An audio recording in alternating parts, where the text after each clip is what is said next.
Bem, meus amigos, terminou no Estádio Olímpico do Pará, Clube do Remo 1, Rival 1. Bom, existe no clássico, né, desde quando eu cresci, uma máxima que fala que existe sim no clássico dois tipos de vencedores. O vencedor do jogo e o vencedor moral. Geralmente o vencedor moral, ele é apresentado quando o clássico tem um empate. E hoje, quem foi o vencedor moral desse clássico foi o rival, né? Eu acho que ninguém aqui questiona ou duvida disso, né? De que o rival foi o vencedor moral desse clássico porque jogou melhor que o Remo. Eu diria, pelo menos ali, mais da metade do jogo. Existe também uma outra coisa que nós remistas carregamos, que é justamente o meu rival é um empate.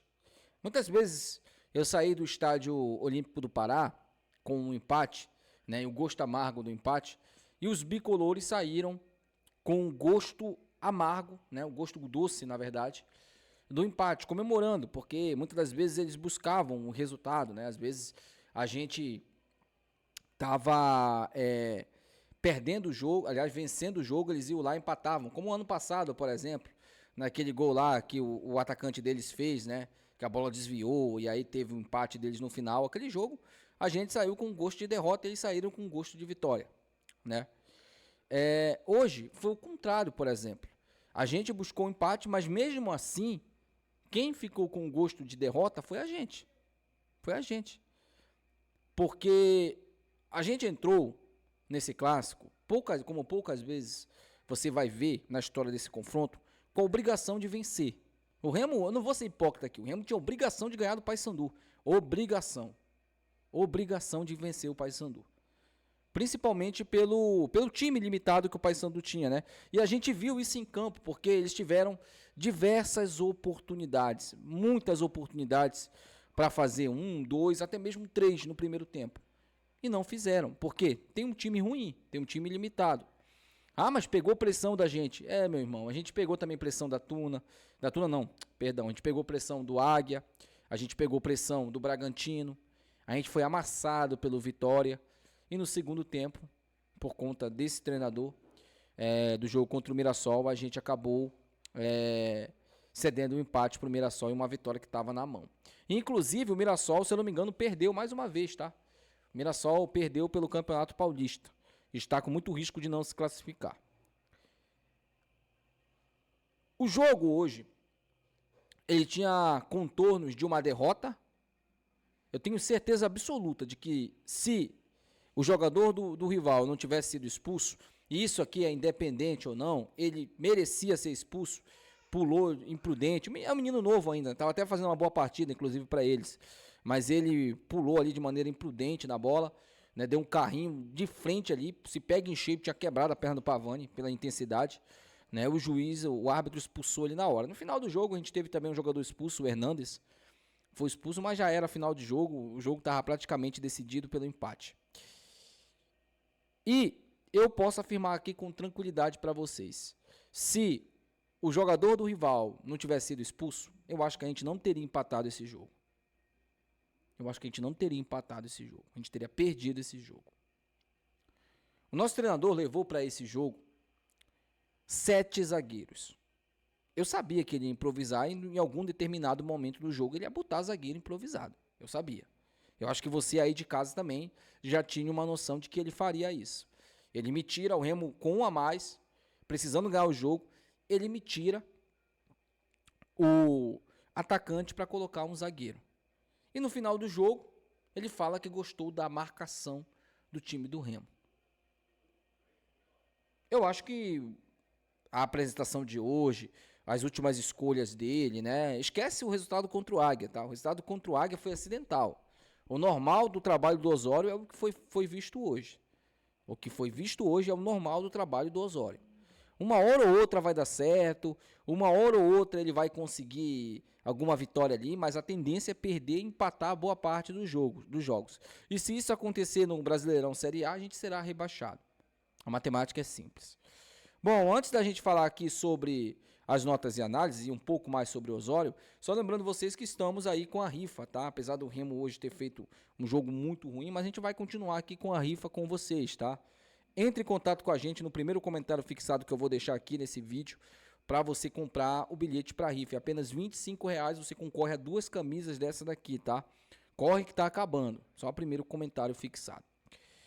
Bom, sobre o Osório, né, gente? Ficou nítido de que o trabalho dele acabou hoje.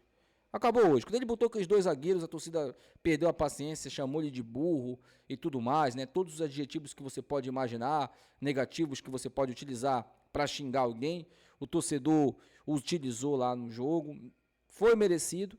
O que ele fez foi burrice, tirar um atacante e colocar um zagueiro, e isso já dá credencial de que ele tem que sair do Remo. E não é para ontem, é para um tonte, né? É para um tonte. Na verdade, o Osório ele já está no lucro, estando aí no Remo.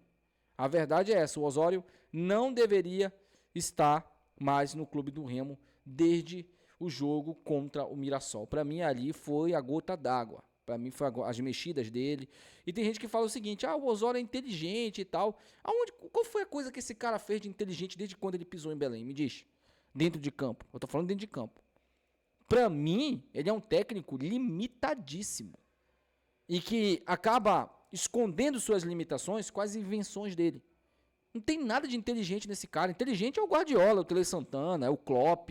Esses caras que são inteligentes, que bolam esquemas, que transformam os times, que fazem com que os times vençam, que fazem com que os times sejam imbatidos. Esses caras são inteligentes. O Osório não é inteligente, o Osório é um maluco. A verdade é essa.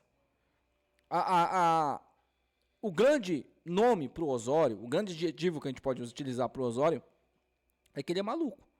Simplesmente. Então, meus amigos, não tem nada de inteligente nesse treinador, não. Para mim, ele é maluco. Para mim, é isso. As coisas que ele faz ali é coisa de louco. Coisa de cara que não entende, não tá entendendo onde está. Ele tratou o clássico hoje como um jogo qualquer, pô. Isso não se faz. Isso não se faz. E ele fez. Ele colocou o meio de campo do Remo para enfrentar o rival, sedento para ganhar o jogo, com o Pavani, o cara mais sem sangue desse elenco, depois do Cantillo. E colocou o Zé Wellison, que parecia que estava muito fora de ritmo, né? Muito fora de ritmo hoje. O meio de campo do Remo não funcionou, ele não existiu, ele foi engolido no primeiro tempo esse meio de campo. Né? O Pavani, cara, é para jogar contra o Águia, contra o São Francisco, ele vai fazer um gol ali, ele vai deixar as Pavlovs felizes, né? Mas não é para jogo grande. O Pavani não joga em jogo grande. Não dá para colocar o Pavani nesse tipo de jogo. Ele treme na base. A verdade é essa. Foi mal. Eduardo Melo mal conseguiu pegar na bola também. Então, o time do Remo hoje não funcionou, né? A teoria, o que o Osório colocou de inteligente para o Remo ganhar o jogo não funcionou.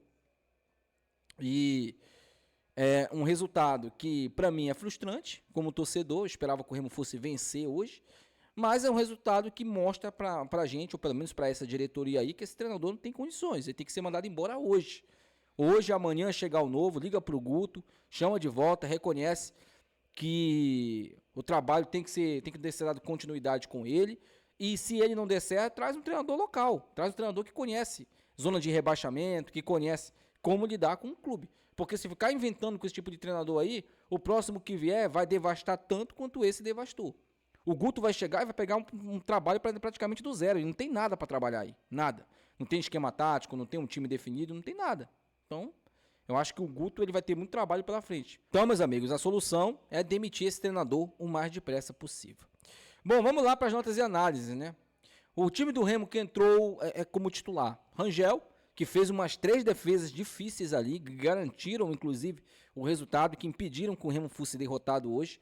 Então, o Rangel, mais uma vez, brilhando em jogo grande, né? Nota para o Rangel 8 aí, apesar do gol tomado. Esse João Lucas, ele vai ser o primeiro cara... Vocês lembram do Natan? O Natan, aquele que jogava na lateral do Remo, que era peça imprescindível pro treineiro? O Guto chegou, afastou ele e não jogou mais. Eu acredito que vai acontecer a mesma coisa com esse João Lucas. Esse cara não tem futebol para ser titular do Remo. Não tem. Não numa Série A. Nem no Parazão ele serve, que dirá para a Série A, né? Nota 0, horroroso. O Klaus e o Léo Andrade perdidos, né? Tomaram um vareio no primeiro tempo, errando o passe bobo. Então, nota 1 para cada um. E o Cufré, mal pela escalação do treinador, né? Pela montagem de time do treinador. Então, só pela estreia do Cufré, eu vou dar uma nota 5 aí. Meio de campo, esse Pavani, eu me recuso a falar mais desse cara. Para mim, esse cara tem que jogar jogo contra a Águia, contra Bragantino. E ele ainda vai mal, tá? Tem jogo, não significa que ele vai bem em todos esses jogos, não. Ponto. Não bota mais esse cara para jogar jogo grande. 0. Zé Wellison, precisa acordar. É um bom jogador, a gente sabe que é um bom jogador, mas hoje estava perdido também. Nota 1 pro Zé Wellison. E mais à frente deles o Pikachu, gente, fora de posição, ele tá queimando o Pikachu. O Pikachu hoje ainda tentou incentivar o torcedor, né? Cantar a música do torcedor, fazer média com a torcida, né? Mas esse treinador aí vai acabar com o Pikachu, pô. Ele tá, assim como ele tá acabando com alguns jogadores aí, vai acabar com o Pikachu. Não vou dar nota pro Pikachu porque jogou fora de posição, não tem condição. Hernandes, no primeiro tempo morno, né? Apagado, dormindo. No segundo tempo ele acordou e foi o nosso melhor jogador em campo. Sem dúvidas nenhuma. Ele e o Rangel foram os melhores jogadores do Remo em campo. Então uma nota 7 pro Hernandes aí por ter finalizado pro gol. O gol não foi dele, foi do Quintana contra. O Nico, apagadíssimo. Eduardo Melo. O Eduardo Melo primeiro ele precisa olhar a chuteira que ele vai levar pro jogo, né? Ele tá levando chuteira de borracha. O que esse cara caiu, escorregou, não tá escrito hoje, né? Então, pro Eduardo Melo aí uma nota 0 e pro Nico também vai ficar com uma nota 0 porque quase não fez nada hoje no ataque. Entraram o Marlon e o Kaique Almeida, eu me recuso, né? São dois jogadores que entraram para atacar, para transformar o Remo num time mais ofensivo, é inacreditável esse treinador. Aí entrou também o Catarose, que para mim, ao lado do Hernandes, foi um ponto positivo, né, nesse time do Remo aí. Então o Catarose vai ficar com uma nota 6. Eu acho que ele entrou bem no jogo, né? Entrou o Rafa Monte, um cara voluntarioso, que corre, se esforça o jogo todo, mas né, a bola não chega pro cara, então pouco ele vai produzir lá na frente, vai criar de oportunidade, vai fazer gol, né? E para esse treinador aí, gente, se tem mais alguém que eu esqueci, tá? Vai ficar sem nota aí. E para esse treinador, gente, é 0, pô. É 0 pelas invenções, por ele se achar acima da criação do futebol, por ele achar que ele é o novo inventor do futebol, 0 para ele. E Tonhão, a partir de agora, tá na sua mão e a responsabilidade é sua. Você sabe que tem que mandar embora. Você sabe que tem que demitir. Então manda embora. Porque a partir de agora, as cobranças vão ser todas em cima de você. Porque você sabe que o treinador não tem condição. Ele já mostrou que não vai evoluir o trabalho e que a tendência é piorar. Com esse treinador, sem sacanagem nenhuma, com esse treinador, o futebol que foi apresentado hoje no primeiro tempo, e não vai mudar muita coisa, contra o Atlético Mineiro, a gente vai tomar uma goleada histórica do Atlético Mineiro. Em 6-7 lá, lá em Minas. Mesmo o Atlético estando mal. Porque o Hulk não vai perder as oportunidades que o time da Mucura perdeu, pô. Não vai. O ataque do Atlético é o Hulk, um cara letal no ataque. Então, ou o Remo toma uma providência, manda esse treinador embora, traz um que vai pelo menos fechar a casinha, que vai jogar fechadinho contra o Atlético lá, explorando os contra-ataques, tendo uma organização tática, ou leva esse cara, toma uma goleada e aí demite ele. Porque contra o Atlético ele não passa. Ele não vai ganhar do Atlético. Gente, não se iluda com isso. Mantém ele aí que ele vai ganhar, não vai ganhar do Atlético. Não ganha do Atlético. Com esse treinador, 10 jogos que a gente joga com o Atlético são 10 derrotas. 10 derrotas sem dúvida nenhuma. Deixa aí nos comentários, quero saber a opinião de vocês sobre isso, tá? Até o próximo vídeo, meus amigos. Valeu.